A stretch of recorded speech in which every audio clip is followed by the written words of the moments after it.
guys, welcome to Brave Talk. My name is Marlene Dominguez and I'm here with my awesome husband. What's up? I'm Manny.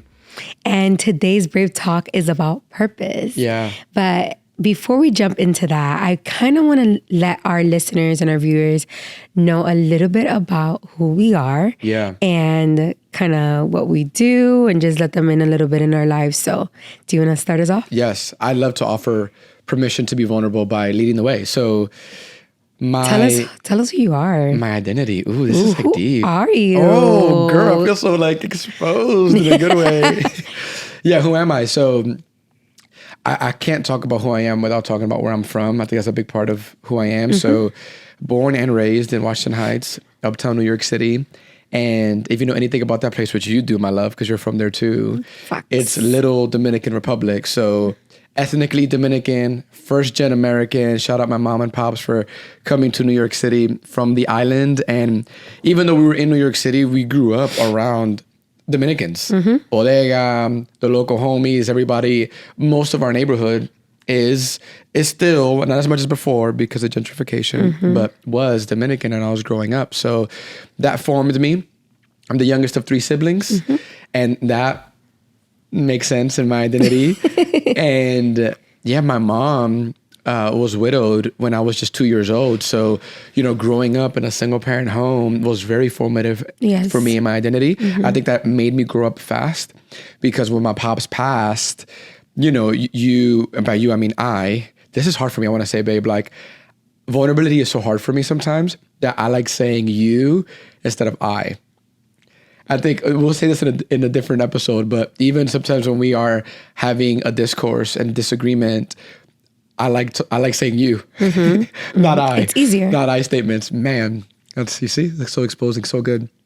So I felt like I wouldn't say this when I was a preteen or teen. I didn't know this is what it was, but I wanted, like a father figure, like manly examples that would lead me and guide me. And my mom, you know her, she's your suegra. She is the best of all time. I love her. And I had such a struggle with my identity. But you wouldn't tell, babe, because you know my story. I went to high school. I played baseball. I was the popular kid. You were. I won prom king. Shout out your boy.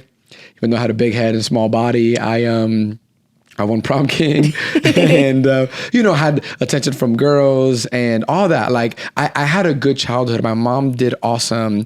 And I felt like I needed guidance, and that lacked. So to kind of wrap my story and my identity, when I was, a year into my high school career, somebody shared the gospel with me, the good news about God sending his son Jesus to die on the cross for my sins. And, I grew up nominally Catholic, like my mom did a great job instilling fear of the Lord, belief in God in us.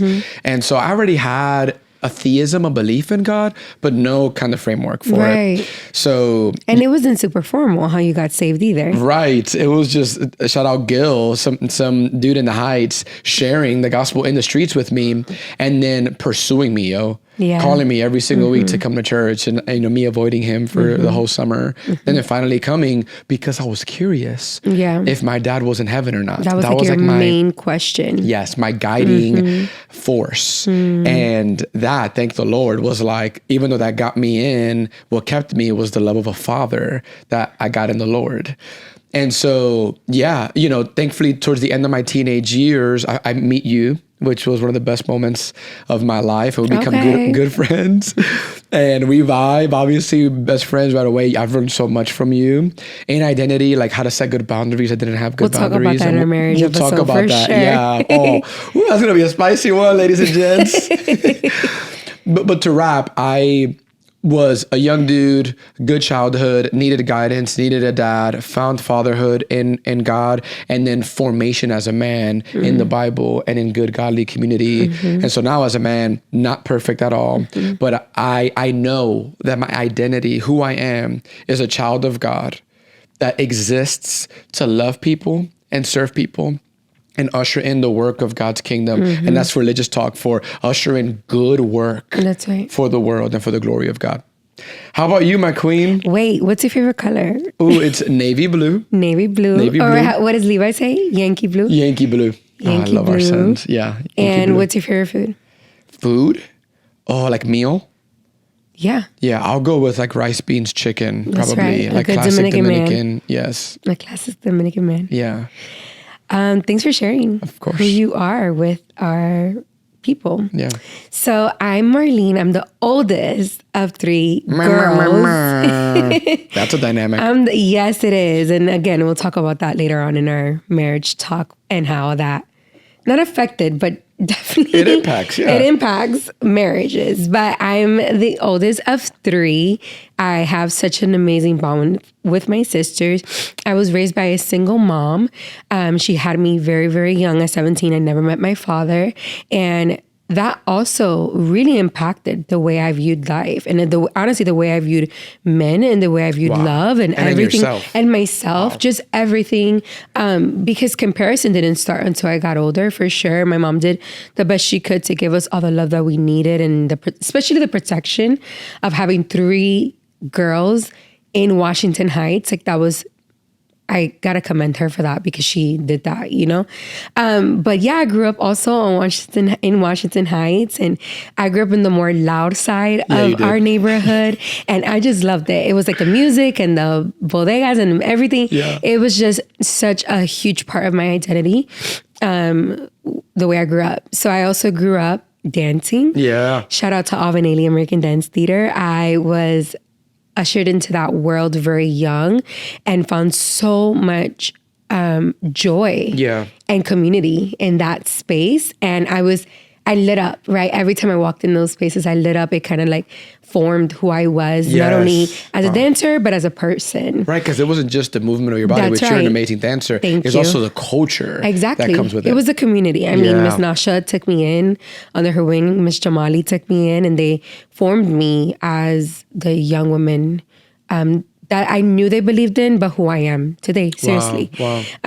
My relationship with my mother was really rocky my whole life. We'll talk about that later on in some episodes of what I can share to honor her at the same time. But our relationship was always very rocky. Being the oldest of three girls comes with so much responsibility. I became a mom before I was actually a mother. And all over the Bible, there's so much about firstborn children and the responsibility that we wear. And then also, I'm a girl, I'm a woman, and it was just so much for me growing up. But I found Jesus at 17 after he pursued me my entire life. You know, when I got saved, I looked back and I was like, oh, this was Jesus protecting me. Oh, this was God. That's good. And when I got saved, I went through a whole purity journey and surrender journey and became a teacher at a young age. I was a preschool teacher, kindergarten teacher for a while in New York City, and I just loved what I did. And then I quickly started serving at my church, and I got saved at a small little Pentecostal church. I couldn't sing, I couldn't act. I knew that I could dance. So I remember vividly like wanting to offer those services, not only to the team, but to the Lord. And I remember God like kind of pausing that in me because my identity flowed so much for what I did. And that's not what God wanted from me at the time. He wanted my surrender. He wanted me just to be his daughter instead of showing off what I can do for him. Oh my gosh. Hold on, we gotta stop there. That's so hot. That's so good. Wow. Well, yeah, that was my season. Melting my face. That's so strong that God wanted you to surrender before you It was hard. It was really hard because I was stepping into an unknown place, right? Like I've never, like yourself, like I was raised a Catholic, but we didn't really do the practices. And then when I got saved at a Christian church, I just didn't know what that looked like. I saw everyone kind of giving their offerings and their gifts. And it's not that I wanted to show off. I just didn't really know what to offer him from my place. And could it be, do you feel my love? Like were you enough? Like if I were to just offer myself, surely I got to do more. Well, it was so early in my faith that I was so sprung and in love with Jesus that everything I felt for him felt like it was enough. However, it was like a good year of a sabbatical from me not dancing where God was like, I need you to really get to know me and get to know what pleases my heart and not what pleases the world. And that I mean, I grew up a people pleaser my entire life Wow. as the oldest daughter and all these things. That was kind of surfacing as I was wanting to serve him and just walk in this world. Can we just say you're doing amazing, because you're talking about like God is inviting you to explore what pleases him and what pleases the world. And then we can see how like your identity in part as a people pleaser, like people need to hear like the way God made you, maybe there's things about you that you don't like. You're like, oh, I hate that I'm this way. Like 100%. we'll talk about this in a future episode about Yes. your high empathy, my love. Yes. And how that's a superpower. But like there's a dark side to every gift. And the fact that you're saying, I see this people pleasing tendency in me, and yet God has invited me to seek pleasure in him and Yes. please him, that like God made you the way you are for a purpose. So don't despise how you are, who you are. Just like Marlene, explore, if this is my identity, Yes. how can I use this and submit this to be all that God made me to be for his glory? Exactly. Wow. Yeah. So fast forward, got saved, met you. I'm a few years older than you, but I met you officially at a school where I taught at and you tutored, and we became really good friends. I had really strong boundaries with you as a friend, and we didn't start dating much later, and God just did so much. We're in Texas now. I'm a mother of soon to be 3 babies, and I love my life. So good. So that's a little bit about us. So good. Yeah. Okay. Wow. That's good. So we kind of dove a little bit into purpose and identity. Yes. Do you want to share a little bit of like what you think purpose? I mean, you did say a little bit something about like what you feel like your purpose is, right? Like if someone were to come up to you and be like, yo, Manny, what's your purpose in life? Which I feel like is a really intense Googled question. Absolutely. Like, what is my purpose in life? I feel like a lot of people are constantly looking for that answer. Yes. To fill a specific void or to just find joy and identity. Because when we realize what our purpose is in this world, then we can kind of flourish. Yeah, in we it. feel significant. Yeah, we feel I'm here important. for a reason. Like everybody wants that. If you look at, we've had the honor of working with the next generation for 20 plus years. Both of us have, you, the little ones, but even they, and you're seeing more and more as we enter 2025 and all these years, like younger and younger, because of social media and other factors, kids are asking these hard questions because they're getting inundated with information. Yes. And they're asking things like, actually. what is my purpose? Yes. Why am I here? And sadly, the lack of a response or a clear answer is the cause of a lot of mental health issues, a lot of self-harm, and worse. Yes. And so... And foundation, right? Like if these babies are asking you, hey, why am I here? And you don't know what to tell them, or you don't know how to usher them into that question, that creates so much or sometimes misinformation. We do know what to tell them, but like our first episode, we set the bar too low. We compare it to mere mortals. Like we say that your purpose is to blank, and when that thing goes away, and we're going to talk about that a little bit in this episode, if I, as a dad, you as a mom, me as a former athlete, for example, if my purpose was just to play baseball, then when that what happened to me when I was a teenage boy that killed my dream. We'll talk about that in a future episode about dreams. When that happened to me and I stopped playing baseball forever, I would have had such an identity crisis. 100%. Because I found my purpose and identity in this thing that I did. Yeah, and I feel like for me, that's what God did with me first. Wow. Like when it came to dancing, he was like, I know how much this affects you, and I know how much this is going to kind of get entangled in what I want to show you and why I actually created you. So I'm going to pause you. I'm going to have you take a seat, and I'm going to have you really figure out why you're here. Wow. Because again, I was born from a single mom. We struggled a lot, and I believed that I was here for nothing. Like I believed I didn't have anything to give or to do. So God dealt with that first in me, so that everything else that overflowed and I did wasn't tied into my purpose. It was just, or my identity, like the difference between that, because there's a huge difference. That is so powerful. Between purpose and identity. And I want to be clear and say, and I think we're all hearing this, your purpose and your identity and then what you do, those could all be good things. Right. Like, it's not like you dancing was bad and the Lord was like, that's bad. It was just like, hey, we gotta put it in its proper place. Yes, exactly. We gotta be careful with that too, because then it becomes really legalistic. It becomes very much like, no, you can't dance and you can't do that. That's not what I'm saying. What I'm saying, and I'm not saying this for someone who's also struggling with that. That's the way God dealt with me, because he knew that I, like you said about the baseball thing, if you were to have that mere focus and not have everything else kind of going for you, that would have destroyed you. That would have really crushed you. And for me, it was crushing. It was like, wait, I don't know what else to give you. And God is like, your heart. I just want you to give me your heart, and then everything else flows from it. That's so good. Yeah. Somebody needs to hear, just because you're getting delayed does not mean you're getting denied. Come on. Like, just because your purpose, you feel like there's a delay in a clarity of it, doesn't mean that you are denied purpose. That's right. Like, we believe that everybody under the sound of our voice has a purpose. As a matter of fact, there's a Bible verse. Yes. I don't know if you want to read it. Yeah, I can.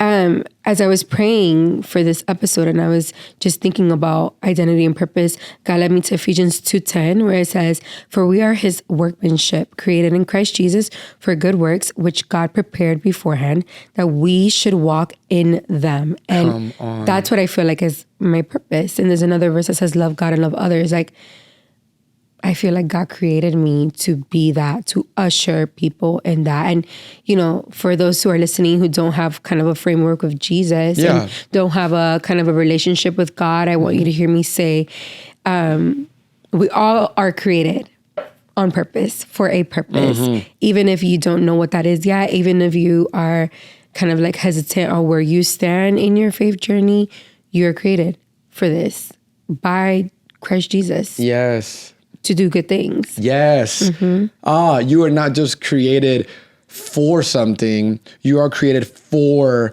or from a place of purpose and significance. So like a God of intention created you to be, and then to do something with who you are. And so like with that verse, thinking about how do we go about finding our purpose? Like if you are listening and you're like, even adults, like there's so many adults. I know we spoke about our youth and our exploration of purpose as a youth, but even as an adult, there are so many of us adults that are like, I love my career, I love my family, I love what I'm doing, but I still don't know what my purpose is in life. Like is what we're saying, that you have in some ways plateaued to who I am is what I do. I am a business person. I am a teacher. I am and then again, is that big enough? Is that faithful to what Paul says in Ephesians 2 about you, identity? You are God's workmanship, that God's fingerprints are all over you. Whether you are an atheist, theist, or somewhere in between, it doesn't matter what your view is. Your view does not affect reality. Right. Because we got to separate identity and purpose. Yes. Like if we get so caught up in identity, again, like you said, our dreams are going to be crushed because one, I'm a mother, right? I am going to fail my babies and they're going to fail me. Two, well, I'm a wife first, mother. All these other things kind of slow down. But I do vividly remember when I also got saved in the beginning, my back went out. I think I was like 20 something. You remember? I was young. My back went out. I was in the hospital for a little bit. And I remember such a still voice of God. Like this, I feel like gave me the framework of my life, where God was like, you're not a dancer first. You're not a teacher or whatever. You're my daughter first. And I would never forget that, because that is a really good promise to fall back on. That is so strong. Right? Like I'm not Manny's wife, which I love that identity. You know, I love that that role, that posture. Role. I'm not Levi and Ziza and his new baby's mama, like first. I'm God's daughter first, and then everything flows from it. So good. But if I focus my identity and confuse it for my purpose, it's just gonna be hard. Like, you know what I'm saying? Like, I do. It's kind of gonna get me to a place where if I just continue failing, which I am, I'm just never going to be happy. Yo, and I want to say this, to use this verse, babe, because you said something that's inspiring this. When Paul says we are God's workmanship, for us, and maybe for the people listening, we need to know, before you are a worker, you are workmanship of God. Like you are a craft. You are the like the I love the way the Message translation puts it, like that you are the molding of clay in the hands of a potter, and that he could form you. Like, this is beautiful that before you even had hands to work with, the hands of God formed you. You That's know what beautiful. I mean? And so, yeah, like when we talk about the separation of identity and purpose, to be clear, we just want you to hear, before you had a purpose, you were given identity as the workmanship of God, as a son and daughter of God. That came first. So Jeremiah tells us that while you were knitted in your mother's womb, that God knew you. Like, identity was being spoken to you then. And man, it's so relevant for us as we have our third baby being knitted in you right now. Right. And to think, I get emotional, that the baby has a purpose. Right. But before God, we as Like, parents before want the he's my baby to do anything. Yes. That's who he is. The baby is a son of God. Wow. That's good. And so you were created for good works. God prepared it beforehand. And I think there's a brave step now for all of us to take. And so anything you want to say before I offer the brave step? No, I think, again, for those that are listening to us and you feel like you haven't found that, because there's an urgency, right? There's people doing things all the time. People are creating. I'm a creator. I do things. There's a difference between identity and purpose. Like, you have a purpose. Your identity, you're trying to figure it out, right? You're trying to figure out who you're becoming. What does that look like for you?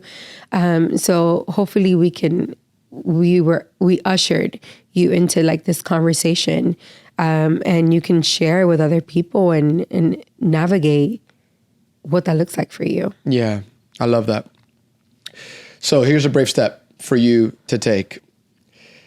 Do the work of detaching your identity from what you do. That's it. That is hard, but that's going to be good. Like, if after you detached everything that you do from this deity, this essence, this being that you are, if you attached that you're a parent, your job, your hobby, your passion, your preference, if you detached all that stuff and there's nothing left, this is the work ahead. Right. This is the brave step. It's scary as all get out. Right. Because the low-hanging fruit is to just say, I am what I do. That's it. This is what I do. I exist to blank. It's easy to say that. And we are just calling you higher. The brave step to say, what you do is beautiful, but who are you? Like, is it true that God made you to be a son or a daughter that would just love people, that will glorify him, that will be obedient, whatever that is? We want you to explore that and consider that your purpose is even greater than you've given it credit for. Facts. That as you are a teacher, a parent, a student, whatever it is that you do, that maybe whilst you do that, your purpose is not just to be an educator. Your purpose is to transform the lives of students while you educate. Does this make sense? That we could call you higher. Your purpose is to impact families in inner city communities while you educate. Whatever it is that you do, consider that your purpose in doing that may be even greater than you're giving yourself credit for. So that's great. Explore that this week in a community with trusted friends. That's your brave step. And today we spoke about purpose. So this was fun. we'll see you next time. See you next time. Peace. Peace.